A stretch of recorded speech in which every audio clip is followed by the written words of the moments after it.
Hi అండి. ఈరోజు మేము మీకోసం హైత్‌నగర్ బస్ స్టాండ్‌కి కేవలం 3 కిలోమీటర్స్ డిస్టెన్స్‌లో ఉన్న గుంట్లూరులో ఎవ్రీ మంత్ 16,000 రెంట్ వచ్చే ఒక మంచి జీ+1 ఇండిపెండెంట్ హౌస్ తీసుకొచ్చాము. తక్కువ బడ్జెట్‌లో ఇల్లు కొందామన్న ప్లానింగ్ ఉన్న వాళ్ళకి ఈ ఇల్లు చాలా బావుంటుంది. 82 స్క్వేర్ యార్డ్స్‌లో కన్‌స్ట్రక్షన్ చేశారు. సౌత్ ఫేసింగ్ వస్తుంది. ప్లాట్ డైమెన్షన్స్ వచ్చేసి 18.6x40. గ్రౌండ్ ఫ్లోర్‌లో 2 బీహెచ్‌కే, ఫస్ట్ ఫ్లోర్‌లో 2 బీహెచ్‌కే ఇచ్చారు. ఇక సరౌండింగ్ డెవలప్‌మెంట్ చూసుకున్నట్టయితే పెద్దంబర్పేట ఓఆర్ఆర్ 2 కేఎం ఉంటుంది. విజయవాడ హైవే 1.5 కేఎం ఉంటుంది. ఈ ఇల్లు ఎగ్జాక్ట్ లొకేషన్ వచ్చేసి హైత్‌నగర్ పక్కనే ఉన్న గుంట్లూరులో ఉంటుంది. ఇక ప్రైస్ విషయానికొస్తే 58 లాక్స్ చెప్తున్నారు. అంటే 58 లక్షలు చెప్తున్నారు. అలాగే ఈ ఇల్లు వచ్చేసి 3 ఇయర్స్ ఓల్డ్.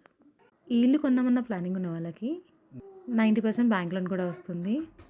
ఇంట్రెస్ట్ ఉన్న వాళ్ళు వెంటనే స్క్రీన్ పై నెంబర్‌కి కాల్ చేసి సైట్ విజిట్‌ని కన్ఫర్మ్ చేసుకోండి. Thank you.